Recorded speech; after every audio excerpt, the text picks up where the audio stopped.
November the 11th, Armistice Day. If it ever failed to rain.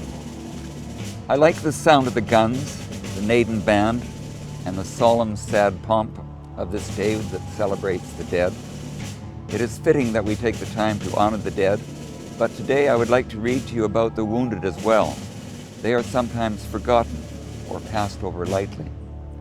I've taken 3 passages from my great-uncle's war memoir. It's about World War I. It's called Why Stay We Here? My great-uncle was George Godwin, an Englishman who emigrated to Canada in 1910, farmed for 5 years in the Fraser Valley, and then signed up in England to fight in a Canadian infantry regiment. He did this because he'd gone broke. It wasn't so much patriotism, if I tell the truth. He arrived at the front in March 1917 and was there for the huge Canadian battle at Vimy Ridge. And I'm standing right here in the Ross Bay Cemetery, right next to a tombstone that's from that very date. He was soon invalided out with tuberculosis and empyema.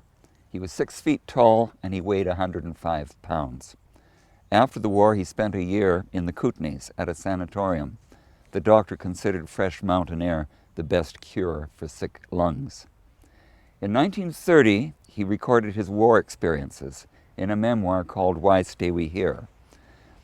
His memory was amazingly clear, and that's a good thing because soldiers were forbidden to keep a diary at the front. Why Stay We Here raises many questions which usually are passed over in silence. It is a complex book which touches on many subjects. Allow me to read you 3 passages from it. In chapter 9, Stephen and his 2 brother officers, Piers and O'Reilly, exchange ideas about the various kinds of wounds that can afflict soldiers. Disfigurement, losing your arms, losing your legs, losing your sight. And I'm quoting now. O'Reilly was pursued by the obsession of facial disfigurement. He was tortured by the fear of having his jaw smashed or blown away. Anything but that, he would say. Anything but disfigurement. I'd rather lose a leg. Piers, who had been through many battles, disagreed. The very worst that could happen to man is to lose both arms. You are utterly helpless. You can't get out of bed alone, can't dress, can't feed yourself, can't drink, can't write a letter or open a door or read a book. Yet losing an arm or arms was not Piers' preoccupation. The odds were too long against it. Of much greater concern was losing his sight. Just a graze across the bridge of the nose can do it. I've seen it happen on the Somme. Hardly a mark to show, but blind. The optic nerve is done in. Here's another passage on wounds, this one describing the condition of many of the men who had returned to Canada after the war. The wounded would carry their scars, the limbless go their ways upon stilts, grotesque and horrible things which mocked their lovely limbs. The blind would grope their way about the world in darkness, asking of others news of the world they knew, hungering for the light. And the mentally disturbed, they would enter merciful Elysium, the disordered realm of the insane. But the unwounded, the unscathed, they too would bear their scars, the scars of memory, the wounds upon the soul, unhealing, unhealable. Why then were they here upon this bleak road in northern France, marching in the soft, cold rain towards the line, towards the guns, towards another tour in the trenches? End of quotation. It is not easy to explain or describe these psychological wounds because they are invisible. However, they exist all the same. Stephen's own Major MacDonald is a case in point. In 1919, Stephen bumps into the Major on Granville Street in Vancouver.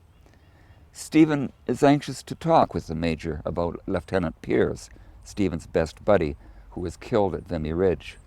Stephen is in deep mourning for Piers and needs to process his loss by talking with someone who actually knew him. That would be the Major. However, the Major doesn't seem to want to share his personal thoughts or feelings with anyone. There's a reason for this. The Major had gone through the whole disastrous, bloody campaign of the Somme in 1916, a battle in which the Allied casualties numbered many, many thousands. He was severely traumatized by this battle, and he has lost, maybe forever, any ability to relate to people and empathize with them. Godwin describes the effect of the Somme on the Major. He talked about the Somme. His mind always came back to that battle. He talked about the war impersonally, but about the Somme he spoke in a proprietorial way. There was even affection in his voice. The battle, in memory, had become dear to him. He went over and again, every phase of it as he had lived and suffered it. Godwin continues, the battle became an orb, and the Major revolved about it like a satellite. The battle that had got into his bones, into his flesh, into the whirling electrons of his brain cells. He was dyed, D-Y-E-D, in the battle. Its living memory colored his thoughts by day, his dreams by night. End of quotation. In conclusion, if I may speak for myself, I was one of the fortunate ones. I was born during World War II. I missed out on all the wars, or I should say that they missed me. I feel fortunate about this, and yet also somewhat guilty. Guilty because others had to pay the cost of war. I feel I owe something to those who were not so fortunate as I. I feel indebted. Is this a debt that can be paid back? Surely not in kind, but maybe somehow. Maybe the least I can do is take a respectful interest in what our military people went through, reading memoirs, even watching serious movies of the right kind, and visiting, like some modern pilgrim, the cemeteries in Europe. How their names resonate. Ypres, Passchendaele, Vimy, Dieppe. So many battlefields, so many fallen and wounded. Let us pay homage to them and respect their sacrifice.